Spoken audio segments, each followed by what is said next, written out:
యజమాని అయిన అల్లాహ్ సుబ్హానహు వ తఆలా యొక్క శుభనామముతో ప్రారంభిస్తున్నాను. ప్రవక్తలందరిపై శాంతి మరియు శుభాలు కలుగుగాక. ప్రత్యేకించి చిట్ట చివరి ప్రవక్త, విశ్వ కారుణ్యమూర్తి, హృదయాల విజేత, మహాప్రవక్త ముహమ్మద్ సల్లల్లాహు అలైహి వసల్లం పై లెక్కనటువంటి శాంతి మరియు శుభాలు కలుగుగాక. చూడండి, సాధారణంగా ఇప్పుడున్న పరిస్థితుల్లో ప్రతి ఒక్కరూ కూడా తనకంటూ ఒక స్టేటస్, తనకంటూ ఒక స్థానము, తనకంటూ ఒక స్థాయి కావాలని చెప్పి కోరుకుంటున్నాడు. అది ఏ విధమైనా కానివ్వండి, ఒక గుర్తింపు, ప్రత్యేక గుర్తింపు కావాలని చెప్పి మనలోని ప్రతి ఒక్కరూ కోరుకుంటారు. ఇలా కోరుకోవడం తప్ప అంటే కాదు. చివరికి ఎంతవరకు అంటే మనం వాడే మొబైల్ కానివ్వండి, ధరించే దుస్తువులు కానివ్వండి, మనము ప్రయాణించే బండ్లు కానివ్వండి, మనం ఉండే ఇల్లు కానివ్వండి, అన్ని విషయాల్లో కూడా ది బెస్ట్ నా దగ్గర ఉండాలని చెప్పి కోరుకుంటాను. దాని ద్వారా నేను నలుగురిలో నా గుర్తింపు ఉండాలని చెప్పి కూడా కోరుకుంటాను. మనకంటూ ఒక స్థాయి, ఒక నలుగురు ఐదుగురు స్నేహితులు ఉండాలనుకోండి, నా ఫోన్ నా స్నేహితుల కన్నా డిఫరెంట్ గా ఉండాలి, దానివల్ల నాకు గుర్తింపు ఉండాలి. నా దుస్తువులు, నేను వేసే స్ప్రే అత్తలు కానివ్వండి డిఫరెంట్ గా ఉండాలి, దానివల్ల నాకు గుర్తింపు రావాలి. ఇల్లు కట్టుకుంటున్నామంటే భార్య చెబుతుంది, ఇలాంటి ఇల్లు ఫలానా చోట చూశాను, గూగుల్లో మొత్తం సెర్చ్ చేస్తాను, కొన్ని కాస్తంత మారుస్తాను, అతి ఉత్తమమైన ఇల్లు కట్టుకుందాము. ఈ ఇంటి ద్వారా బంధువుల్లో మాకు గుర్తింపు ఉండాలి. బండి కొనుక్కుంటున్నామా, ఈ మోడల్ వాడేస్తాము, ఈ మోడల్ ఫలా స్నేహితుల దగ్గర ఉంది, ఫలా దగ్గర ఈ బండే ఉంది, ఈ బండి వద్దు, నా బండి ద్వారా నాకు గుర్తింపు ఉండాలి. ఇలాగ అన్ని విషయాల్లో కూడా ఒక స్టేటస్, ఒక స్థాయి, ఒక గుర్తింపు అనేది మనము సహజంగానే ఈ ప్రాపంచిక వ్యవహారాల్లో కోరుకుంటాము. ఇది తప్ప అంటే ఇస్లాం పరిధిలో ఉండే ఇది తప్పు కాదు. దీని నిబంధన దీనికోసం మేము ప్రయత్నిస్తూ ఇస్లామీయ హద్దులు ఏవైతే ఉన్నాయో హద్దులు దాటిపోతున్నామంటే తప్పైపోతుంది. ఉన్న దాంట్లోనే దీన్ని కోరుకోవడం తప్పలేదు. అసలు ఈ విషయాన్ని అన్ని ఎందుకు చెప్పానంటే, నేను ఎంతసేపటికి శాశ్వతం కాని ఈ భూమి మీద జీవితంలో అలా కోరుకుంటున్నామే తప్ప శాశ్వతమైన పరలోకం కోసం ఎప్పుడైనా అలా మనం కోరుకున్నామా? అల్లాహ్ దగ్గర మనకంటూ ఒక స్థాయి కావాలి, ఒక స్థానం కావాలి, ఒక స్టేటస్ కావాలి, ఒక గుర్తింపు కావాలి అని చెప్పి ఎప్పుడైనా మనం కనీసం ఆలోచించామా? అంటే ఎవరి దగ్గర అయితే మేము ఒక గుర్తింపు పొందాలనుకుంటున్నామో వారు ఉండరు, మేము ఉండరు. కానీ అల్లాహ్ దగ్గర గుర్తింపు పొందితే అల్హమ్దులిల్లా ఆ గుర్తింపు ద్వారా అల్లాహ్ ఎప్పుడు ఉండేవాడు. ఆ గుర్తింపు ద్వారా మనము కూడా శాశ్వతమైన శాంతి కలిగిన స్వర్గాన్ని పొందగలము. అయితే ఇక్కడ ఇన్షాల్లా మనం ఈ రోజు ఎంతసేపటికి ఈ ప్రాపంచిక వ్యవహారాన్ని కాకుండా అల్లాహ్ దగ్గర ఒక గుర్తింపు పొందాలంటే ఏం చేయాలి అన్న అంశం మీద ఇన్షాల్లా మాట్లాడుకుందాం. మనం అందరూ సమానులు కాము. చాలా మంది ప్రసంగాలు ఎలా చెప్తారంటే మానవులందరూ సమానులు అంటారు. భూమి మీద చూడటానికి సమానులేమో కానీ అల్లాహ్ దగ్గర కానీ మానవులందరూ సమానులు కాదు. కలిమా చదివిన తర్వాత విశ్వాసమేమో కానీ ప్రతి విశ్వాసకి అల్లాహ్ దగ్గర స్థానం ఉండాలి, గుర్తింపు ఉండాలని చెప్పి ఏమీ లేదు.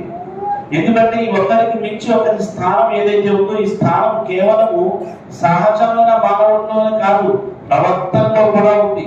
అల్లాహ్ సుబ్హానహు వ తఆలా 3వ పారాలో మొదటి వాక్యంలో ఏమో తెలియజేశాడు, బిస్మిల్లాహిర్ రహ్మానిర్ రహీం, తిల్క రుసులు ఫజ్జల్నా బఅజహుం అలా బఅజ్ మిన్హుం మన్ కల్లమల్లాహు వ రఫఅ బఅజహుం దరజాత్. మేము ప్రవక్తల్ని పంపించాము, వారిలోని ఒకరిపై ఒకరికి గుర్తింపు ఇచ్చాము, ఒక స్థానము, ఒక స్థాయి ఇచ్చాము. వారిలోని కొంతమంది స్థాయిని పెంచితే కొంతమందితో మేము మాట్లాడాము అని చెప్పి అల్లాహ్ సుబ్హానహు వ తఆలా సెలవు జరిగింది. ఇక్కడ మాట్లాడాము అని చెప్పాడు చూడండి. అల్లాహ్ సుబ్హానహు వ తఆలా ఏ ప్రవక్తతో మాట్లాడిన దాని గురించి ఇక్కడ ప్రస్తావించబడిందండి. అదంటే మూసా అలైహిస్సలాం గారి గురించి. అయితే ప్రవక్తలందరూ కూడా అల్లాహ్ సుబ్హానహు వ తఆలా పంపిన ప్రవక్తలు అందరూ ఉత్తములే. కానీ మా హృదయాలలో ఏ స్థానము, ఏ స్థాయి అయితే మహాప్రవక్త ముహమ్మద్ సల్లల్లాహు అలైహి వసల్లం గారి కొరకు ఉందో ఆ స్థానం వేరే ప్రవక్తల కోసం ఉందా? లేదు. అంటే ప్రవక్తలందరూ కూడా ఉత్తములే, కానీ ఒకరికి మించి ఒకరికి స్థానం కలగదు. చేశాడు అల్లాహ్ సుబ్హానహు వ తఆలా. ఉలుల్ అజ్మ్ పైగంబర్, అతి ఉత్తమమైన అతి మర్యాద కలిగిన ప్రవక్తలు అని చెప్పి 5 ప్రవక్తల్ని అల్లాహ్ సుబ్హానహు వ తఆలా తెలియజేసి ఉన్నాడు. ప్రవక్తల్లో మహాప్రవక్త ముహమ్మద్ సల్లల్లాహు అలైహి వసల్లం గారి తర్వాత హజరత్ ఇబ్రాహీం అలైహిస్సలాం గారి ఒక ఉత్తమమైన స్థానం ఉంది. ప్రవక్తలందరూ సమానులు కాదు. అదే విధంగా ప్రవక్త యొక్క అనుచరుల ప్రస్తావన వచ్చేసరికి అల్లాహ్ సుబ్హానహు వ తఆలా సూరా హదీద్లో ఏమని చెప్పాడంటే, ఎవరైతే మక్కా విజయానికి ముందు అల్లాహ్ను విశ్వసించి అల్లాహ్ మార్గంలో యుద్ధము చేశారో వారు, అదే విధంగా మక్కా విజయం అనంతరం ఎవరైతే అల్లాహ్ను విశ్వసించి అల్లాహ్ మార్గంలో యుద్ధం చేశారో సమానులు కాదు. మేము మహాప్రవక్త అనుచరులందరినీ కూడా ఇష్టపడతాము, ప్రేమిస్తాము. కానీ వారితో కూడా హజరత్ అబూబకర్ సిద్దీక్ రలియల్లాహు అన్హు గారికి ఇచ్చిన స్థానము వేరే అనుచరుడికి మేము ఇవ్వము. ఎందుకంటే అది మహాప్రవక్త ముహమ్మద్ సల్లల్లాహు అలైహి వసల్లం గారే ఇచ్చారు. వాళ్ళందరూ సహాబానే కదా, వాళ్ళందరూ విశ్వాసులే కదా, గొప్పవారు కాదని కాదు. కానీ వారిలో కూడా ఒకరిపై ఒకరికి స్థానం ఉంది, ఒకరిపై ఒకరికి ప్రత్యేకత ఉంది. అదే విధంగా మనమందరము కేవలము ముస్లింలు పేర్లు పెట్టుకున్నంత మాత్రాన అల్లాహ్ దగ్గర సమానులు కాము. ఇది బాగా గమనించాలి. సయ్యద్లు స్వర్గానికి వెళ్ళిపోతారు, పఠాన్లు ఎక్కడికి వెళ్ళిపోతారు, షేకులు మేకులు అయిపోతారు, మొహమ్మద్ ఇంకేమైపోతారని కాదు. కేవలం మన కుటుంబ ప్రధానంగా మనకు వచ్చిన పేరే తప్ప దాని వల్ల ఏదో స్థానం పొందుతామని చెప్పి లేదు. అయితే ఎలా పొందుతాము అన్న విషయానికి వచ్చేసరికి ఇన్షాల్లాహ్ కొన్ని ఆచరణలు మీ ముందు తెలియజేయడానికి ప్రయత్నిస్తాను. ఏ ఆచరణల ద్వారా మేము అల్లాహ్ దగ్గర ఒక గుర్తింపు పొందగలము అన్నది. మొట్టమొదటిది ఎలాగ గుర్తింపు పొందగలము? అల్లాహ్ సుబ్హానహు వ తఆలా అందరి జీవితాన్ని చూస్తున్నాడు. అందరి వ్యవహారాలు అల్లాహ్ సుబ్హానహు వ తఆలాకి తెలుసు. అందరం కూడా అల్హమ్దులిల్లాహ్ నమాజులు చదువుతున్నాము, అందరం కూడా విశ్వాసంలాగా మనం కనపడుతున్నాము. వాస్తవానికి అల్లాహ్ సుబ్హానహు వ తఆలా దగ్గర స్థానం కలగాలంటే ఏమి కావాలి? మొట్టమొదటి యొక్క ఆచరణ ఏమిటి? అది హృదయానికి సంబంధించింది. నేను ముందు ఒక వాక్యం చదివాను. అల్లాహ్ సుబ్హానహు వ తఆలా అందులో అంటున్నాడు, యా అయ్యుహన్ నాస్ ఇన్నా ఖలఖనాకుమ్ మిన్ జకరిన్ వ ఉన్సా. ఓ మానవులారా, మేము మీకు ఒకే స్త్రీ ఒకే భగవానితో సృష్టించడము పుట్టించడము జరిగింది. దాని తర్వాత అల్లాహ్ సుబ్హానహు వ తఆలా అంటున్నారు, మీ మధ్య ఒకరికొకరు గుర్తించడం కొరకే మీలోని కుటుంబ వ్యవహారాన్ని అల్లాహ్ సుబ్హానహు వ తఆలా ఖరారు చేయడం జరిగింది. పిన్నని, పెదనాన్ని, బాబాయని ఇవన్నీ ఎందుకు? కేవలం గుర్తించడం కొరకు మాత్రమే. అంటే మీరు ఒకే మగవారు ఒకే స్త్రీతో పుట్టినంత మాత్రాన మీరు ఉత్తములు కారు, మీ కుటుంబాలు ఉన్నంత మాత్రాన మీరు ఉత్తములు కారు. ఇన్న అక్రమకుమ్ ఇందల్లాహి అత్కాకుమ్. అల్లాహ్ దగ్గర మీకు ఒక మర్యాద, ఒక స్థాయి, స్థానము, స్టేటస్ కావాలంటే మీలో ఎవరైతే ఎక్కువగా అల్లాహ్ పట్ల భయం భక్తి కలిగి ఉంటారో అలాంటి వారికి అల్లాహ్ సుబ్హానహు వ తఆలా దగ్గర స్థానం కలుగుతుంది. మహాప్రవక్త ముహమ్మద్ సల్లల్లాహు అలైహి వసల్లం గారు దీని గురించి వివరిస్తూ ఏమన్నారు? అల్లాహ్ సుబ్హానహు వ తఆలా మీ శరీరాన్ని కానివ్వండి, మీ ముఖాన్ని కానివ్వండి చూడడు, మీ హృదయాన్ని చూస్తాడు. అదే విధంగా ఈ తక్వా ఎక్కడ దొరుకుతుందండి? గురువుగారు అన్ని తెచ్చుకుంటాను, నా దగ్గర పెట్టుకుంటాను, తద్వారా నేను అల్లాహ్ దగ్గర ఉత్తమమైన స్థానం పొందుతాను అంటే ఇది మార్కెట్ లో దొరికే వస్తువు కాదు. మహాప్రవక్త ముహమ్మద్ సల్లల్లాహు అలైహి వసల్లం గారు చూపుడు వైపుకు వేలుతో, హృదయం వైపుకు చూపుతూ అన్నారు, అత్తక్వా హాహునా. అల్లాహ్ యొక్క భయం భక్తి ఏదైతే ఉందో అది హృదయాలకి కలిగజేసిన విషయము, హృదయాలకు సంబంధించిన విషయము. జుబ్బా వేసినంత మాత్రాన వాళ్ళు అల్లాహ్తో ఎక్కువగా భయపడతారని చెప్పి, లేదంటే ఏమో గెడ్డాలు పెట్టుకున్నంత మాత్రాన వాళ్ళు అల్లాహ్తో ఎక్కువగా భయపడతారని చెప్పి, లేదంటే ఏమో 4 మంచి మాటలు చెప్పినంత మాత్రాన వాళ్ళు అల్లాహ్తో ఎక్కువగా భయపడతారని చెప్పి, ఈ విధంగా ఏది లేదు సోదరులారా. అల్లాహ్ సుబ్హానహు వ తఆలాతో ఎవరు ఎంతగా భయపడతారు అన్నది కేవలం అల్లాహ్కు, ఆ దాసునికి మాత్రమే తెలుసు. నేను ఎంత భయపడతాను అన్నది నాకు తెలుసు, అల్లాహ్కు తెలుసు. మీరెంత భయపడతారు, నా సోదరిలో ఎంత భయపడతారు అన్నది వారికి, అల్లాహ్ సుబ్హానహు వ తఆలాకి మాత్రమే తెలుసు. ఇది చూపిస్తే కనపడే విషయము కాదు. మీ మొబైల్ ద్వారా తెలుస్తుంది మీరు అల్లాహ్తో ఎంత భయపడతారు. లాక్ పెట్టారు, వైరింగ్ లాక్ పెట్టారు, ఇంకో లాక్ పెట్టారు. ఇన్ని లాకులు మీరు ఇంటికి కూడా అంత జాగ్రత్త పడరేమో, ఈ మొబైల్ విషయంలో ఎంత జాగ్రత్త పడుతున్నారు, ఏమున్నాయని అందులో అంత జాగ్రత్త పడుతున్నారు. ఇక్కడ మీ తక్వా కనపడుతుంది. ఒకరికి కనపడకుండా దాస్తున్నారంటే మరి ఏ ముఖముతో అల్లాహ్ సుబ్హానహు వ తఆలా ముందు మనం నుంచుంటామో ఒక్కసారి ఆలోచించండి. మన జీవిత వ్యవహారాలు, మా వ్యాపారాలు అన్ని కూడా మనకు తక్వా అంటే ఏమిటో తెలియజేస్తాయి. మనము వేసే ప్రతి అడుగు అల్లాహ్తో భయపడి ఆచితూచి వేస్తున్నామా, మనలో అల్లాహ్ యొక్క భయం ఉన్నట్టు. లేదు విచ్చలవిడిగా మనము అల్లాహ్ పట్ల ఏమాత్రం భయపడకుండా జీవిస్తున్నామా? అల్లాహ్ భయము లేనిదే. మహాప్రవక్త ముహమ్మద్ సల్లల్లాహు అలైహి వసల్లం గారు ఏమన్నారు? ఒక విషయం ఏదో ఒక పని నువ్వు చేయదలుచుకున్నప్పుడు నీ హృదయంలో ఏమాత్రం కాస్తంత ఒక ఆలోచన వచ్చింది, ఇది తప్ప కాదా, ఇది అల్లాహ్ సుబ్హానహు వ తఆలాకి ఇష్టమైనదా లేదా అని చెప్పి ఈ విధంగా ఆలోచించి నువ్వు ఆగిపోతావా, దీన్నే తక్కువ అంటారు. ఏమాత్రం నువ్వు ఆగకుండా ఆలోచించకుండా పనులు చేసుకుంటూ వెళ్ళిపోతావా, ఇక నీ తక్కువలో లోపం ఉంది, అల్లాహ్ పట్ల నీకు భయం లేదు అని చెప్పి. ఈ విధంగా చూసుకుంటే అన్ని వ్యవహారాల్లో, వ్యాపార వ్యవహారంలో, భార్య పిల్లల వ్యవహారంలో, ఒక స్త్రీలకి తన భర్త వ్యవహారంలో, అన్ని వ్యవహారంలోని మనం ఏ విధంగా జీవిస్తున్నామన్నది అల్లాహ్కు మాత్రమే తెలుసు. దీని పట్లే అల్లాహ్ సుబ్హానహు వ తఆలా తన యొక్క నిర్ణయం కూడా తెలియజేశాడు. మీరు ఎంతగా అల్లాహ్తో భయపడితే అంతగా మీకు అల్లాహ్ దగ్గర స్థానం కలుగుతుంది. మొట్టమొదటి అల్లాహ్ దగ్గర గుర్తింపు స్థానం కావాలంటే మనలోని అల్లాహ్ పట్ల భయం భక్తి మనం పుట్టించుకోవాలి.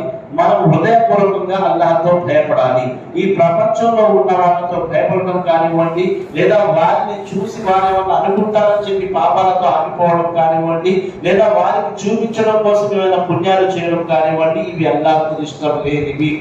ఎవరున్నా ఉండకపోయినా అల్లాహ్ సుబ్హానహు వ తఆలా ఎల్లప్పుడూ మనం చేస్తున్నదంతా కూడా అల్లాహ్ సుబ్హానహు వ తఆలాకు తెలుసు, అల్లాహ్ చూస్తున్నాడు.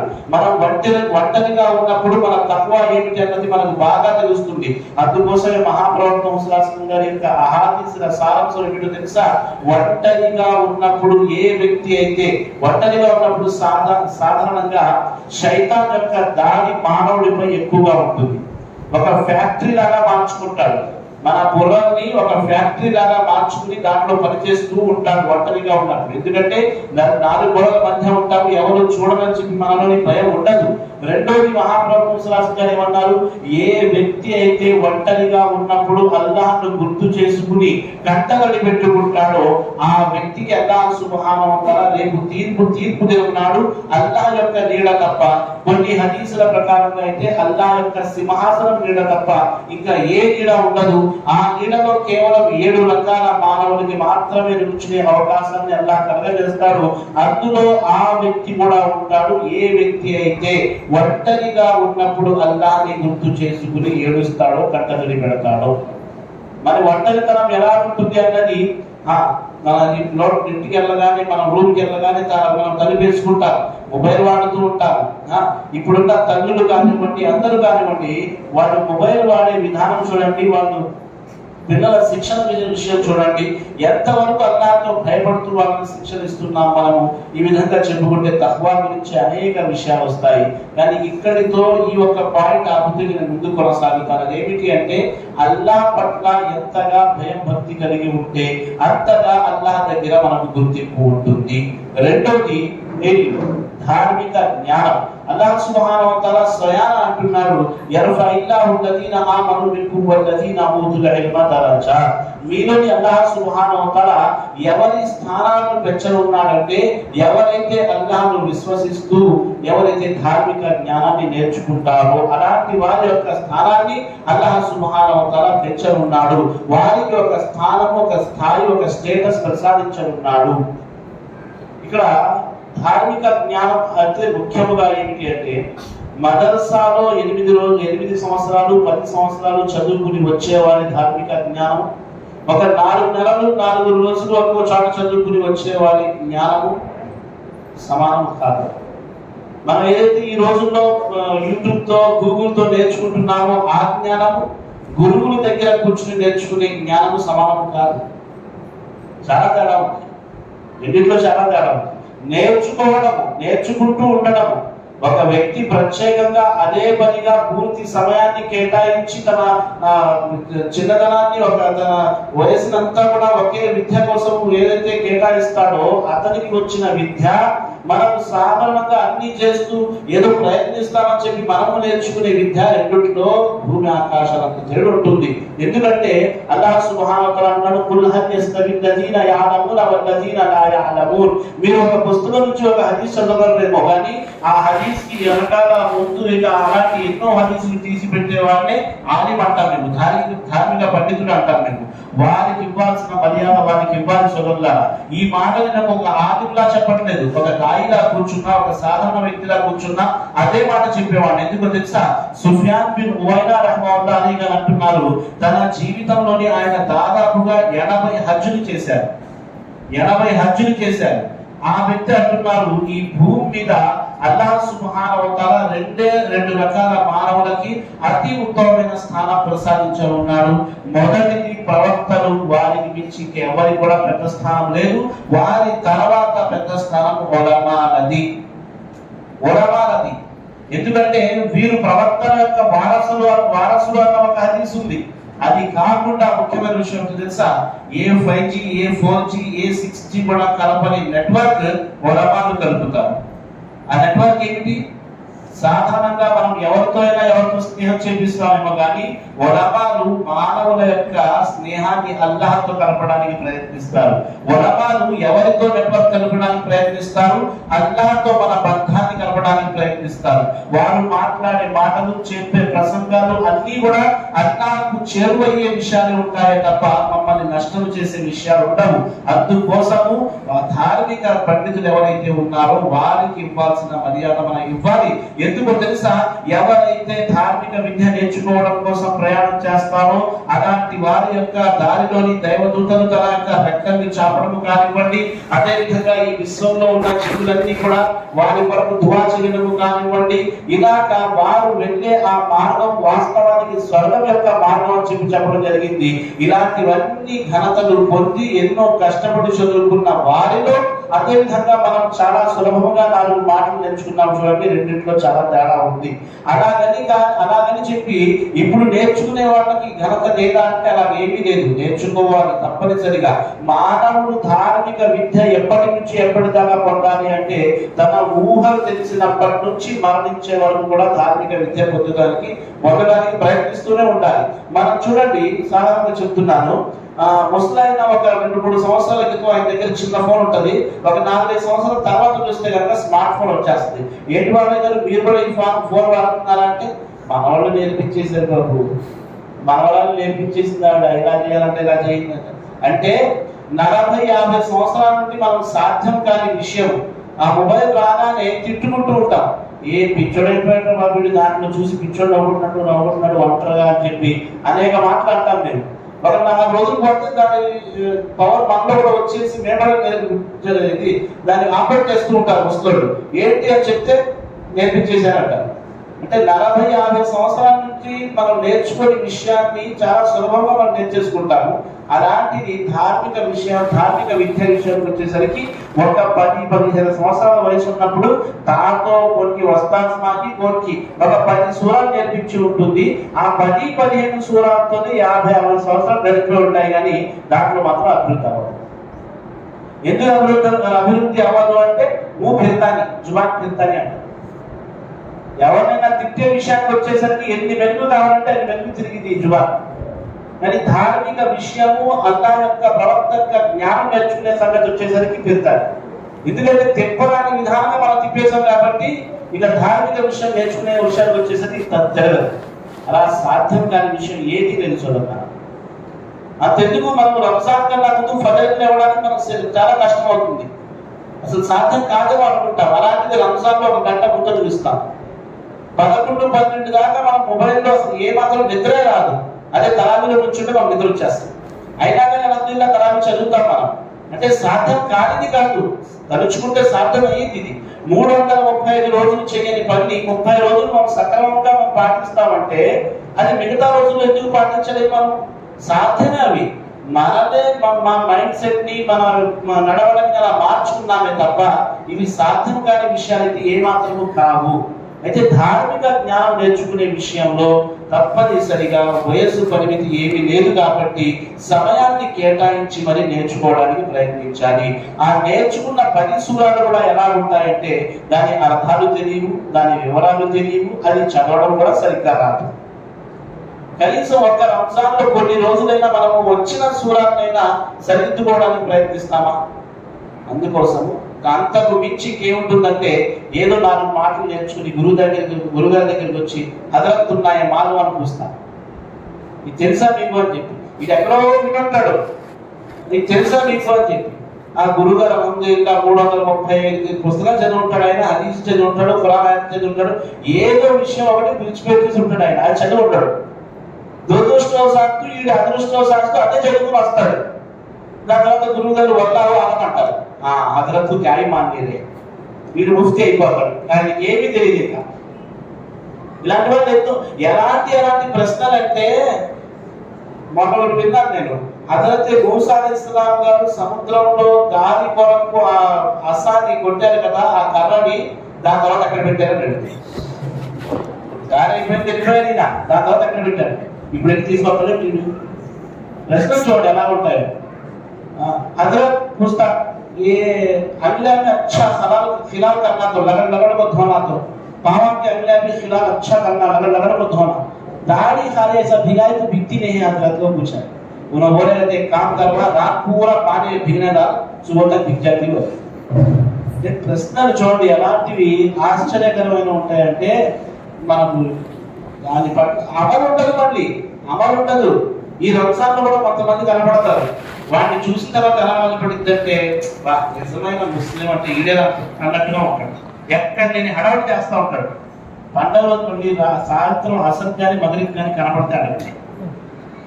వాడు ఇఫ్తార్ చేసే హడావిడి కానివ్వండి, తాకరాతుతో చేసే హడావిడి కానివ్వండి, ఎలా ఉంటుందంటే, సల్మాన్ ఆగానే భయ్ నమాజ్ చదువుకుంటూనే ఉంటారు అంతా, ఇంకా వాడు హడావిడి ఏమి ఉండదు. కానీ ప్రక్షంతో ఎక్కడో దోత దిగినట్టు దిగుతాడు. రంజాన్ ఉంటుంది, ఆ జోష్ మళ్ళీ కనపడదు. ఏంటంటే మన విశ్వాసం కానివ్వండి, మన జ్ఞానం కానివ్వండి, ఎంతవరకు మనం విశ్వాసంపై ఆసక్తి చూపుతున్నాము, ఇస్లాం పట్ల ఆసక్తి చూపుతున్నాము, ఇస్లాం యొక్క జ్ఞానం పట్ల మనం ఆసక్తి చూపుతున్నాం, సరే ఆలోచించాలి.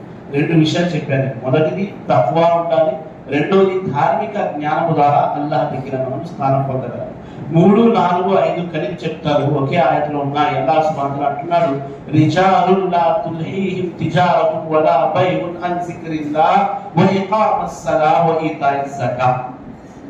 మీకు గనక మీ వ్యాపారాలు, జీవిత వ్యవహారాలు, మీ నమాజుని ఆపడం లేదనుకోండి, అల్లాహ్ యొక్క నామస్మరణకు కూడా ఇవి అడ్డు రావడం లేదనుకోండి, అల్లాహ్ మార్గంలో దాన ధర్మాలు చేయడం కొరకు కూడా ఇవి అడ్డు రావడం లేదనుకోండి, మీరు అల్లాహ్ దగ్గర ఉత్తమమైన స్థానం పొందినట్టు. ఒకవైపు మీ వ్యాపారాలు ఉన్నాయి, జీవిత వ్యవహారాలు ఉన్నాయి, కానీ నమాజ్కి ఇవి అడ్డు వస్తున్నాయి.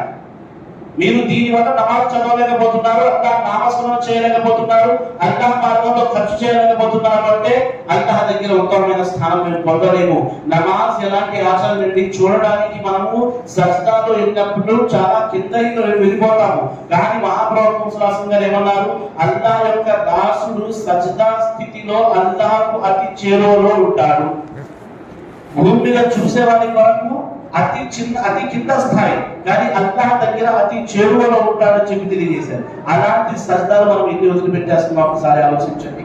నమాజ్ ద్వారా అల్లాహ్ యొక్క సామీప్యం పొందుతాడు, అల్లాహ్ యొక్క సహాయాన్ని పొందుతాడు. అందుకోసం చూడండి, ఉపవాసాల విషయంలో ఏమన్నారు, వారి ఒక వయసు వచ్చిన తర్వాత ఉపవాసాలు తప్పనిసరి, హజ్ కోసం షరతులు, జకాత్ కోసం షరతులు, ఇవన్నీ ఉన్నాయి కదా.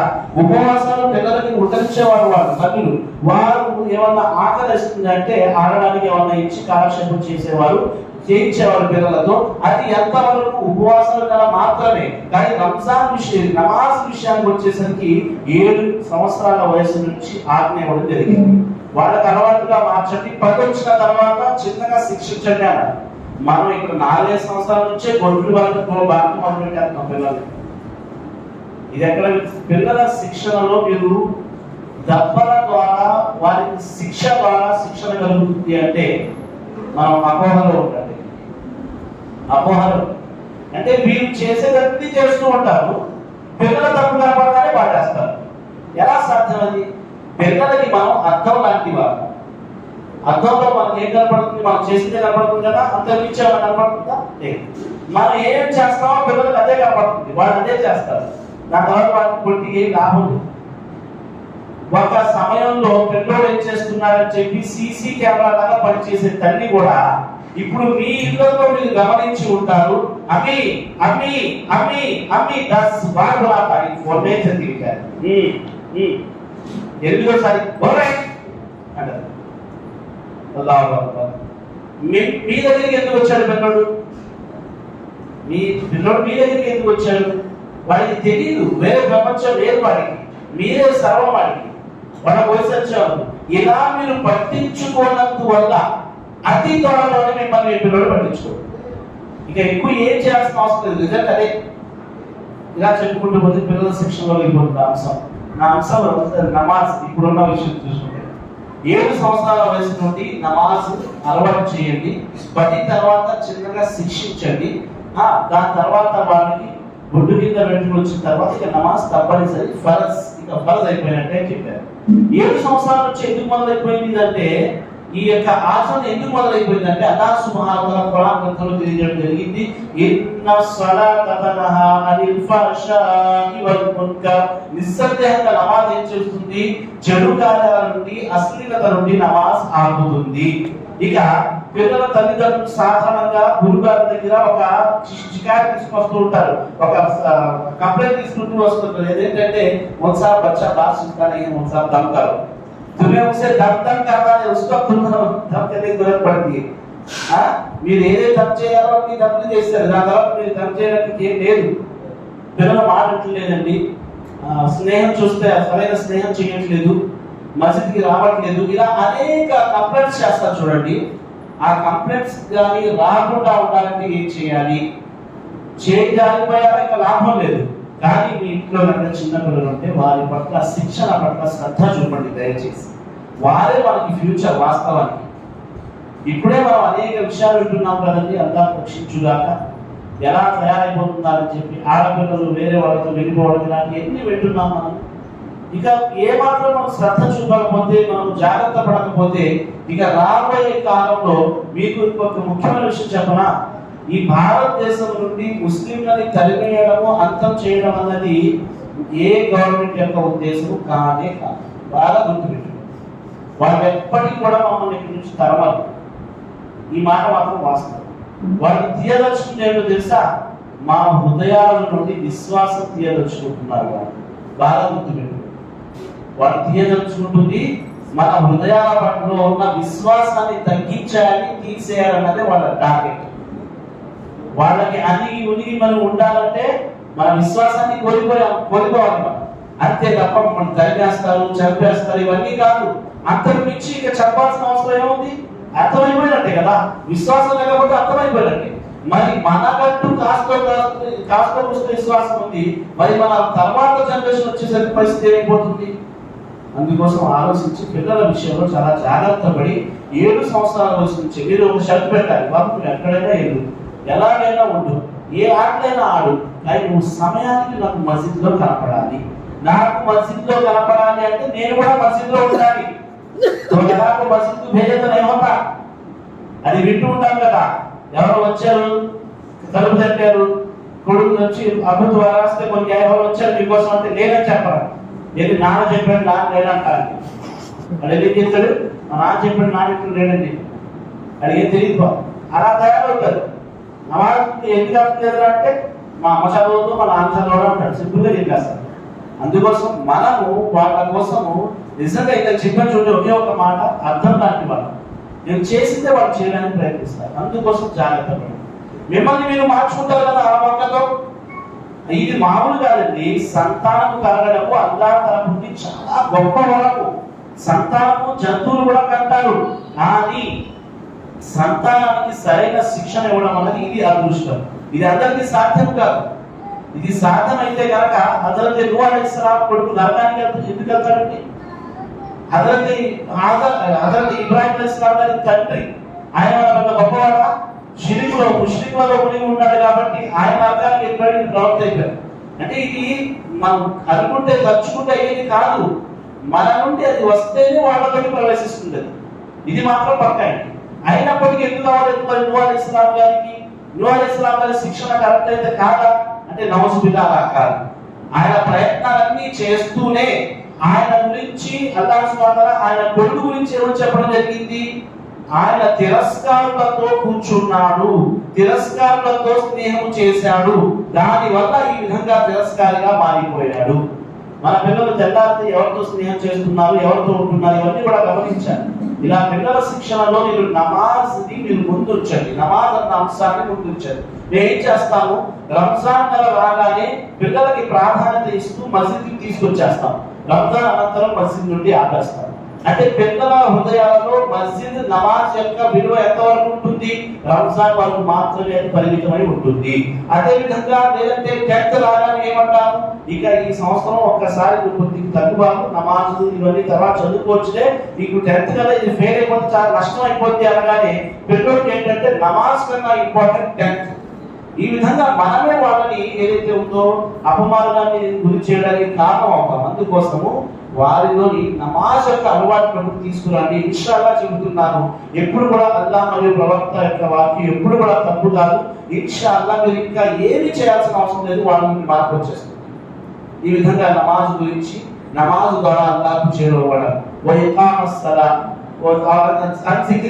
అల్లాహ్ యొక్క నామస్మరణ నుండి మీకు ఏ విషయం కూడా ఆపకూడదు. మహాప్రవక్త ముహమ్మద్ సల్లల్లాహు అలైహి వసల్లం గారి అహాదీల సారాంశం చూసుకుంటే అహాదీసులా అల్లాహ్ యొక్క నామస్మరణ గురించి ఒక 2 మాటలు చెప్పి నేను ముందుకు సాగుతాను. అదేమిటంటే చూడండి, ఎవరైతే హృదయముతో మనస్ఫూర్తిగా అల్లాహ్ యొక్క నామస్మరణ చేస్తూ ఉంటారో వారి శరీరాలు వారి హృదయాలతో పాటు వారు జీవించి ఉన్నట్టు.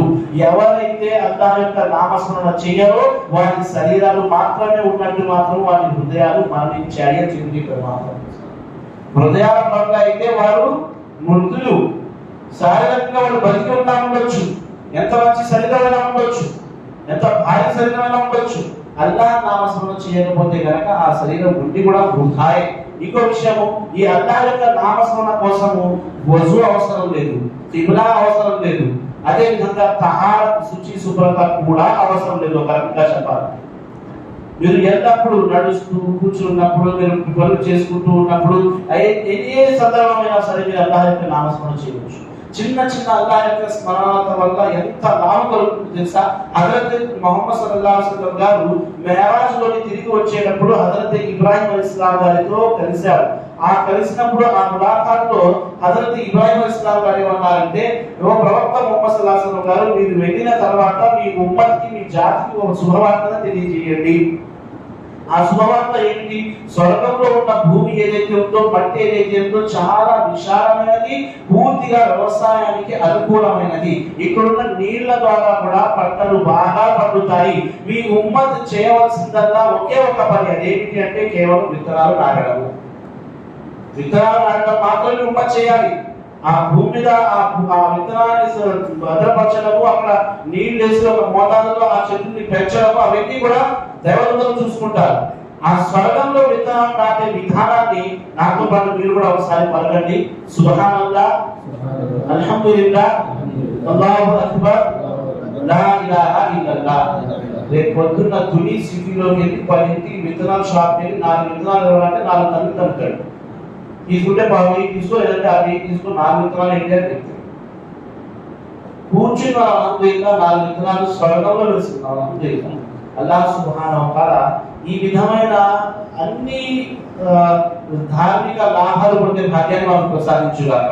ఇప్పుడు మనం 4 విత్తనాలు వేసుకున్నాము, దాని తర్వాత మనం ఎన్నిసార్లు చదివితే ఎన్ని అల్లాహ్ సుబ్హానహు తఆలా చెట్లని, ఒక పూర్తి తోటని, పంటలని మా కోసం అల్లాహ్ సుబ్హానహు తఆలా అక్కడ మాకు సిద్ధం చేయడం జరుగుతుందో ఒకసారి ఆలోచించండి. ఈ రంజాన్ లోని ఇలాంటి ఈ శుభగడియల్లోని ఇవన్నీ చదివితే దాని యొక్క పుణ్యాల సంఖ్య ఇంకా పెరిగిపోతుంది సోదరులారా. అయితే రెండోది, ఎన్నో నిధులు ఉంటాయి. ఆ నిధుల్లోని మహాప్రభు శాస్త్రం స్వర్గంలో ఉన్న నిధుల్లో నిధి గురించి తెలియజేస్తూ లా హౌల వలా కువ్వత ఇల్లా బిల్లాహ్ అన్నారు. ఇది స్వర్గంలోని నిధులు ఏవైతున్నా అందులో ఒక నిధి అన్నారు. దాంతో పాటు చూడండి, అల్లాహ్ యొక్క పళ్ళెం ఏదైతే ఉందో, మన చెడు కార్యాలు, పుణ్య కార్యాలు ఏవైతే తూకం వేసే పళ్ళెం ఉందో అందులోనే అతి భారీ ఏదైనా ఉంది అంటే అది సుబ్హానల్లాహి బిహమ్దిహి సుబ్హానల్లాహిల్ అజీమ్ అని చెప్పి మహాప్రభు. ఇలా అనేక నామస్మరణలు ఉన్నాయి. దీనికోసం ఎంత సమయం పడుతుంది, ఎంత ఖర్చు అవుతుంది, ఎంత సులభంగా మనం పొందగలం అన్ని కూడా. అయితే అల్లాహ్ యొక్క నామస్మరణ. ఇంకోటి ఏంటో తెలుసా? మనశ్శాంతి కొరకు మానవుడు ఎన్నో చేస్తారు. సంపాదన కానివ్వండి, తిండి కానివ్వండి, ఉండడం కానివ్వండి, అన్ని కూడా ఒక రకంగా చెప్పాలంటే మనిషి ప్రయత్నాలన్నీ కూడా మనశ్శాంతి కొరకే. ఇందులో డౌటే లేదు, మనశ్శాంతి కొరకే. చదివి పెద్ద అయ్యాక మనశ్శాంతి దొరుకుతుంది అనుకుంటాడు. ఎవరిలో వచ్చిన తర్వాత బాగా సంపాదించిన తర్వాత రిటైర్మెంట్ తీసుకుని మనశ్శాంతి కోరుకుంటాడు. దాని తర్వాత మళ్ళీ ఏదో ఒకటి వస్తూనే ఉంటుంది. మనశ్శాంతి అన్నది మనిషికి దొరకలేదు. అలాంటిది నీకు నిజంగా మనశ్శాంతి కలగాలి అంటే, నీ హృదయాలకు శాంతి కలగాలి అంటే, ప్రశాంతత కలగాలి అంటే అల్లాహ్ సుబ్హానహు ఏమంటున్నాడు, బిస్మిల్లాహిర్ రహ్మానిర్ రహీం అలా బిజిక్రిల్లాహి తత్మయిన్నుల్ ఖులూబ్. అల్లాహ్ యొక్క నామస్మరణ ద్వారానే మీ హృదయాలకి మనశ్శాంతి కలుగుతుంది అన్నారు. అల్లాహ్ ఈ మనశ్శాంతి వరకు ఎన్ని విధాలుగా మనం ప్రయత్నిస్తున్నాము, కానీ చాలా సులభమైన విధానం అల్లాహ్ సుబ్హానహు మనకు తెలియజేశారు. దాని తర్వాత ఐదోది చెప్పిన విషయం ఏంటి అంటే, అల్లాహ్ మార్గంలో దాన ధర్మాలు చేయడము, ఖర్చు చేయడము, ప్రత్యేకంగా జకాత్ చెల్లించడము. ఇది ఎలాంటిది అంటే సోదరులారా, అనేక లాభాలు ఉన్నాయి. 2-3 లాభాలు చెబుతాను. ఎవరైతే అల్లాహ్ మార్గంలో ఖర్చు పెడతారో వాస్తవానికి ఏమాత్రం మీ ఆదాయం తగ్గదు. అల్లాహ్ ఇంకాస్త పెంచి మీకు ఇస్తాడు. మీకు ఉపాధిలోని సుఖాన్ని ఇస్తాడు. దైవ దూతలు ప్రత్యేకంగా అల్లాహ్ మార్గంలో ఖర్చు చేసే వారి కొరకు దువా చేస్తారు. చెప్తారు చూడండి, అరే अब्बा का चांद खराब हो गया, वो मदरसे को 5,000 दे, वो मदरसे को बकरा दे, मदरसे को बकरी दे అని చూడండి. ఎందుకు ఖరాబ్ हो गया जान है, कहीं खराब हो गया. इनो जिंदा रहते क्या भी, इनो सीधा रहते क्या भी सदका खैरात करे. మంచిగా ఉన్నప్పుడు, ఆరోగ్యంగా ఉన్నప్పుడు కనుక మేము దాన ధర్మాలు చేసుకుంటే అల్లాహ్ సుబ్హానహు వ తఆలా రోగాలు రాకుండా రక్షిస్తాడు. రోగాలు వచ్చేసిన తర్వాత అక్కడికి ఖర్చు పెట్టుకోవడం కాదు, రోగాలు రాకముందు ఎలా రక్షణ పొందాలి అన్నది ఇది. అదే విధంగా మరణాల గురించి మనం వింటూ ఉంటాం కదండి. ఎలాంటి మరణాలు, చాలా ఆశ్చర్యానికి గురవుతూ ఉంటాము. ఇలా కూడా చనిపోతాడా మానవుడు అని చెప్పి మేము ఆశ్చర్యపోతాము. మహాప్రభు శాసనం ఏమన్నారు, ఈ దాన ధర్మాలు ఏవైతే ఉన్నాయో ఈ దాన ధర్మాలు చెడు యొక్క మరణాల నుండి ఆపుతాయి అని చెప్పి మహాప్రభు శాసనం గారు తెలియజేశారు. అదే విధంగా చూసుకుంటూ పోతే కనుక దాన ధర్మాల లాభాల్లోని ఇంకోటి లాభాలు, అల్లాహ్ సుబ్హానహు వ తఆలా దేవతలు దువా చేయడము, ఆపద నుండి రక్షణ పొందడము, అల్లాహ్ యొక్క కోపాన్ని, అల్లాహ్ యొక్క ఆగ్రహాన్ని చల్లారబరిచేది ఏమిటంటే అల్లాహ్ మార్గంలో దాన ధర్మాలు చేయడము. ఇక చివరి విషయం ఒకటి చెప్పి ఇన్షాల్లాహ్ ముందుకు కొనసాగుతాను. ఆచరణలోని 5 చెప్పాను. 6వ ఆచరణ ఏమిటి అంటే, ఇది చాలా ముఖ్యమైనది. ఎవరికైనా సరే ఇదే ముఖ్యమైనది. ఏమిటంటే ఇందులోని మనలోని చాలా మంది దీని పట్ల ఏమాత్రము మనము తృప్తిగా ఉండము. అదేమిటి అంటే అల్లాహ్ ఏదైతే మనకు ప్రసాదించారో దాని పట్ల తృప్తి చెందడము. దాని పట్ల తృప్తి చెందితే అల్లాహ్ సుబ్హానహు వ తఆలా మనకు ఉత్తమమైన స్థానం ఇస్తాడు. కానీ మనకేమవుతుందండి, అల్లాహ్ సుబ్హానహు వ తఆలా ఎంత ఇచ్చినా కానీ ఇంకా కావాలని చెప్పి కోరుకుంటాం. ఎవరైనా సరే మనలో అంతే. ఎవరైనా ఉన్నారా, నాకు అల్లాహ్ అన్ని ఇచ్చేసాడు, ఇంకేమీ అవసరం లేదు, చాలా తృప్తిగా ఉన్నారు. ఇచ్చిన దాని పట్ల తృప్తిగా ఉండాలి. ఎవరు కూడా ఉండరు. ఎవరైతే ఏదైతే దక్కిందో దాని పట్ల తృప్తిగా ఉంటూ అల్లాహ్ కృతజ్ఞత తెలుపుకుంటారో అలాంటి వారికి అల్లాహ్ దగ్గర ఉత్తమమైన స్థానం ఉంది. దాని గురించి ఒక విషయం చెప్తాను చూడండి. మన నమాజుల్లో కూడా కొంతమంది నమాజులు కండిషన్స్ తో ఉంటాయి తెలుసా. ఎలాగో తెలుసా, బాబు చెప్తాడు, అల్లాహ్ నేను ఫలానా తారీఖు 10th రాస్తున్నాను, అప్పటి వరకు ఒక్క నమాజ్ కూడా వదిలిపెట్టకుండా చదువుతాను, 10th లో నాకు ర్యాంక్ రావాలి, పాస్ అయిపోవాలి, కంటిన్యూ చేస్తాను. ఫెయిల్ అయ్యానా మధ్యలో కనపడి కండిషన్స్. మన వేరే వాళ్ళు కూడా చెప్తారు, నాకు ఫలా పని ఉంది అలా వదిలిపెట్టకుండా అన్ని చేస్తాను, రోజుకు 100 రూపాయలు దాన ధర్మం చేస్తూ ఉంటాడు, అన్ని చేస్తూ ఉంటాడు. తీరా ఆ పని అవలేదు అనుకోండి, మన మంచిగా ఏముంటుంది అది కూడా అల్లాహ్కే తెలుసు. ఇక అంటాడు అల్లాహ్ అయిపోయింది, నౌజుబిల్లాహ్, అల్లాహ్ క్షమించుగాక, అల్లాహ్నే పరీక్షించి చూస్తాడన్నమాట. అలా కాదు. చూడండి, ఎలా ఉన్నా సరే అల్లాహ్కు ఎప్పుడు కృతజ్ఞత తెలుపుతూ ఎవరైతే జీవిస్తారో వారికి ఉత్తమమైన ఫలితాన్ని అల్లాహ్ ఇస్తాడు. సహాబా ఉన్నారు కదండి, చూడండి అల్హమ్దులిల్లాహ్ ఎంత ప్రశాంతంగా ఉంది, ఈ జాగాలు ఉన్నాడు ఎంత ప్రశాంతంగా ఉంది, మీకు అన్ని సదుపాయాలు అల్లాహ్ కలగజేశాడు. వజూకి నీళ్ళని, సహాబాలకి కేవలం వజూకి మాత్రమే నీళ్లు ఉంటాయి, తాగడం కోసం నీళ్ళు ఉండేవి కాదు. ఈ జాగాలు మొత్తం అయ్యాక మీరు పర్వతింటారు బిర్యానీ తింటారు తెలియదు, కానీ వాళ్ళు మాత్రం ఒక ఖర్జూరంతో శైలి ఉండేవారు. ఇలాంటివన్నీ కూడా లేనప్పటికీ కూడా ఎంత కృతజ్ఞత భావం వాళ్ళు ఉండేది చూడండి. మన నమాజ్ చదివేటప్పుడు మళ్ళీ కండిషన్స్ ఉంటాయి. అలా కాకుండా వారు చూడండి, వారు నమాజ్ చదివే సందర్భంలో కొంతమంది సహాబాలకు చేతులు లేవు, కొంతమంది కాళ్ళు లేవు, కొంతమందికి చెవి తెగిపోయి ఉంది, కొంతమంది అందరూ ఉన్నారు, అయినప్పటికీ వాళ్ళు నమాజ్ చదువుతున్నారు. అవన్నీ ఎలా పోయాయండి? ఎలా పోయాయి అవన్నీ? వాళ్ళు ఎలా పోగొట్టుకున్నారండి? యుద్ధంలో పోగొట్టుకున్నారు వాళ్ళందరూ, అయినప్పటికీ నమాజ్ చదువుతున్నారు లేదా? నమాజ్ చదువుతుంటే కపటులు వెనక నుంచి వెళ్తూ ఏమనేవారు తెలుసా? వీళ్ళంతా ముస్లింలు, వీళ్ళే కనుక నిజమైన ముస్లింలు అయి ఉంటే వీళ్ళకి ఈ స్థితి ఎందుకు వస్తుంది? భూమి మీద అందరికన్నా ధనవంతులు అవుతారు కదా, వీళ్ళు నిజమైన విశ్వాసం కాదురా, మేమే నిజమైన విశ్వాసం, ఎంత హాయిగా బతుకుతున్నాం చూడండి అని చెప్పి హేళన చేస్తూ వెళ్ళేవారు. 1-2 సార్లు అలా జరిగింది. ఆ నోట ఈ నోట ప్రవక్త గారి దగ్గర ఈ మాట చేరింది. ప్రవక్త గారు సహాబాని కూర్చోబెట్టి ఏమన్నారు తెలుసా? ప్రవక్త గారు మొహమ్మద్ సల్లాహు గారు సహాబాను కూర్చోబెట్టి అన్నారు, నాకు తెలుసు నేను చెప్పకపోయినా మీరు అల్లాహ్ను ఆరాధిస్తూ ఉంటారు, అయినప్పటికీ నేను చెప్పదలుచుకుంటున్నాను. ఇలా విన్న తర్వాత మీకు బాధ కూడా కలగదు, అంత విశ్వాసం మీకు ఉందని చెప్పి నాకు తెలుసు, అయినా నేను చెప్పదలుచుకుంటున్నాను. అదేమిటో తెలుసా? ఇలాంటి దుస్థితుల్లో కూడా ఇలాంటి స్థితిలో కూడా మీరు నమాజు చదవడం వల్ల అల్లాహ్ దగ్గర మీకు ఏదైతే స్థానం కలుగుతుందో ఆ స్థానం గురించి గనక మీరు తెలిస్తే, మీకు తెలియదు, ఇలాంటి స్థితిలో కూడా మీరు నమాజ్ చదవడం వల్ల అల్లాహ్ దగ్గర మీకు ఏ స్థానం అయితే కలుగుతుందో ఆ స్థానం గురించి కనుక మీరు తెలుసుకుంటే ప్రతి నమాజ్ లో మీరు ఏమని దుఆ చేస్తారో తెలుసా? వల్లాహ్ మాకు ఇచ్చిన ఈ ఆపదలు సరిపోవు, ఇంకా మాకు ఆపదల్లో గురి చేయి, ఇంకా నష్టాలకు గురి చేయి, దాని ద్వారా నీ దగ్గర మా స్థానాలు పెరుగుతుపోతాయి అని చెప్పి దుఆ చేస్తారు. అల్లాహ్ ఇంత మంచి స్థానం ఉండి, ఇంత మంచి స్థాయి ఉండి, ఇంత మంచి పరిస్థితి మనం నమాజ్ చదువుతున్నాము, ఎటువంటి అల్లాహ్ తరపు నుంచి పరీక్ష రావడం లేదనుకోండి, అల్లాహ్ దగ్గర మా స్థానం పెరగడం లేదు సోదరులారా.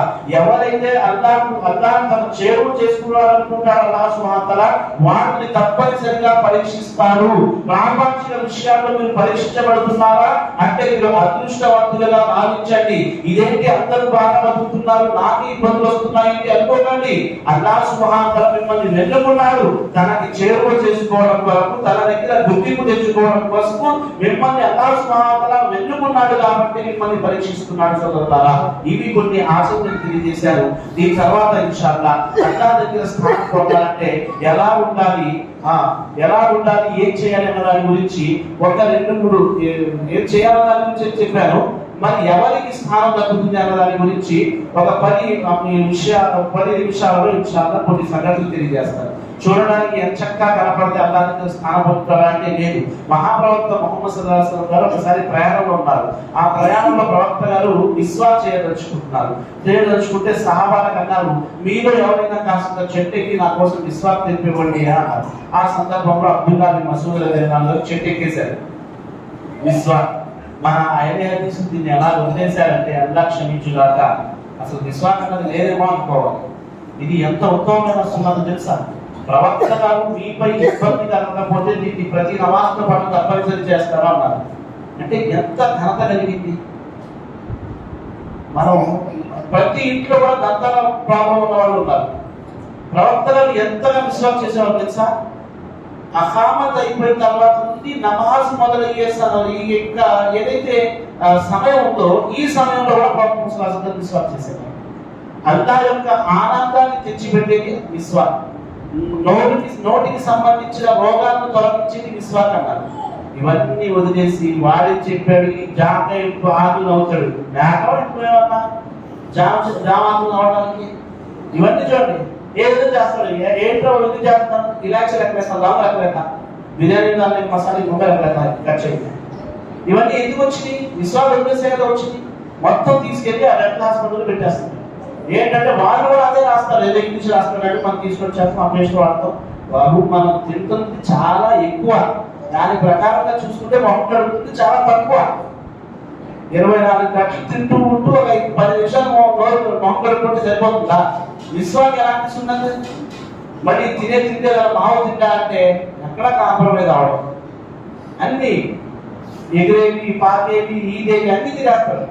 खाको इसका पेट मुर्गा का खरस्तान हो रहा है अरे చెప్పారు గురువు అలాంటి ఏం మొదలు మరి విశ్వాసం ఎంత చేస్తున్నాం మనం దేవుడు పెట్టేసుకోవచ్చు చాలా సులభంగా అల్హమ్దులిల్లాహ్. అయితే విశ్వాసం చేయవచ్చు నా ప్రవక్త ముస్లిం గారు దీని పట్ల మీకు అవగాహన వచ్చినా విశ్వాసం మొదలు పెట్టాలన్న ఉద్దేశంతో చెప్పాను మాటలన్నీ కూడా. అయితే చూడండి, మహాప్రభు విశ్వాసం నేర్చుకుంటే అబ్దుల్లా మసూద్ రలియల్లాహు చెట్టెక్కి విశ్వాసం నేర్చుకుంటున్నారు. ఆ వెనుకుంటే సమయంలో మిగతా సహాబాలు ఆయన చూసి నవ్వుతుంటే ప్రవక్త గారు అన్నారు, స్నేహితుల్లో సాధారణంగా ఎప్పుడైనా జోక్ చేసుకుని నవ్వుతారు కదా, ప్రవక్త గారు అడిగారు, ఎందుకు నవ్వుతున్నారయ్యా మీరు అంటే, అబ్దుల్లా మసూద్ ని చూసామండి మేము, ఆయన చెట్టుకి తర్వాత ఆయన కాళ్ళు ఆ చెట్టు కొమ్మలాగా చల్లగా ఉన్నాయి ప్రవక్త గారు, అవి చూసి మాకు నవ్వొచ్చింది అని.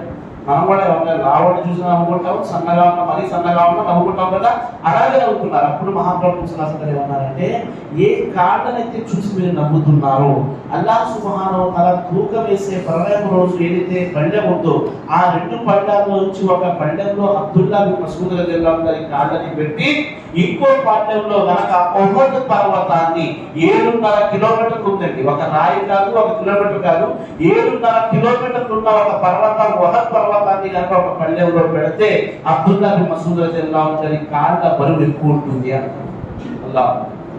చూడడానికి చాలా సందర్భంగా ఉన్నాయి కానీ అల్లాహ్ దగ్గర ఎంత ఉత్తమమైనదో చూడండి.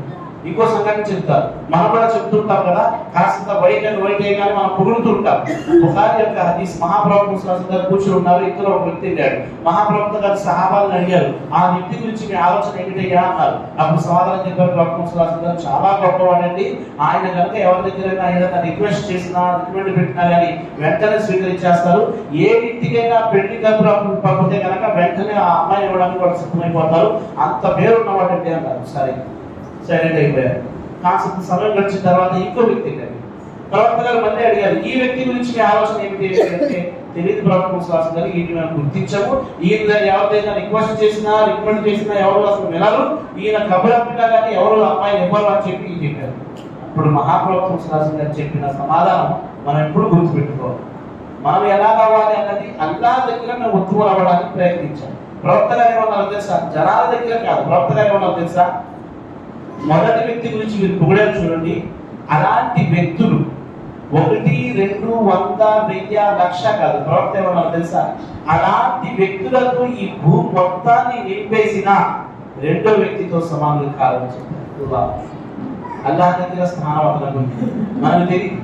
మహాప్రభు దగ్గరికి పల్లెటూరు నుంచి ఒక వ్యక్తి వచ్చేవాడు, వస్తు ఏం చేసేవాడు అంటే, అక్కడ ఉన్న కూరగాయలు ఇవన్నీ కూడా ప్రవక్త గారికి వస్తూ తెచ్చేవాడు. ప్రవక్త గారు కూడా ఖర్జూరాలు అవి ఇచ్చి పంపించేవాడు. ఆయన ఏం చేసేవాడు, పొలంలో పనిచేసుకునేవాడు. ఒకసారి ప్రవక్త ముహమ్మద్ సల్లల్లాహు అలైహి వసల్లం గారు ఆ వ్యక్తిని చూశారు, సంతలో ఏదో కూరగాయలు అమ్ముకుంటున్నారు. ప్రవక్త ముహమ్మద్ సల్లల్లాహు అలైహి వసల్లం గారు వెనకాల నుంచి 2 చేతులతో 2 కళ్ళని మూసేశారు. ఒక టైంలో మనం కూడా ఆడుకునేవాళ్ళు, నాకు స్నేహితులు కూర్చున్నప్పుడు వెనక నుంచి కళ్ళు మూసి నేను ఎవరు చెప్పని చెప్పేవాడు. ఇప్పుడు అదంతా కాదు, పిచ్చి పబ్జి ఫ్రీ ఫైర్ అన్ని మా చేతి కాలంలో వీళ్ళందరూ పెద్దోడు కూడా గేమ్ అనుకుంటున్నారు. అలాంటి స్థితి వచ్చేసింది ఏవేవో గేమ్స్. అలాగా మహాప్రభు వెనకాల నుంచి కళ్ళు మూసారు. నేను ఎవరు అని చెప్పగానే ఆయన మాధుర్య స్వరాన్ని వెంటనే గుర్తుపట్టేశారు. గుర్తుపట్టేసి ముహమ్మద్ సల్లల్లాహు చెప్పలేదు. అలాగే అలా పట్టుకున్నప్పుడు ఏం చేస్తాం, సాధారణంగా దూరం వెళ్ళడానికి ప్రయత్నిస్తాం, కానీ ఆయన అలా కాదు. ప్రవక్త గారు ఇంకా దగ్గర అవుతున్నాడు, అదే పనిగా అతుక్కుంటున్నాడు ప్రవక్త గారు. దాని తర్వాత ప్రవక్త గారు అన్నారు, ఈ బానిసని ఎవరు కొంటారు అని చెప్పి అనౌన్స్మెంట్ చేశారు. అప్పుడు ఆ వ్యక్తి అంటున్నాడు, ప్రవక్త గారు, నేను ఎక్కడో వ్యవసాయం చేసుకునేవాడిని, మదీనాలో పెద్ద పనులు చేయాలి, అందుకోసం నేను పనికి రాని ఇక్కడ ఉన్న వాళ్ళకి బానిస అవ్వలేను, నేను నన్ను ఎవరు పరాలండి అని చెప్పి చెప్పారు.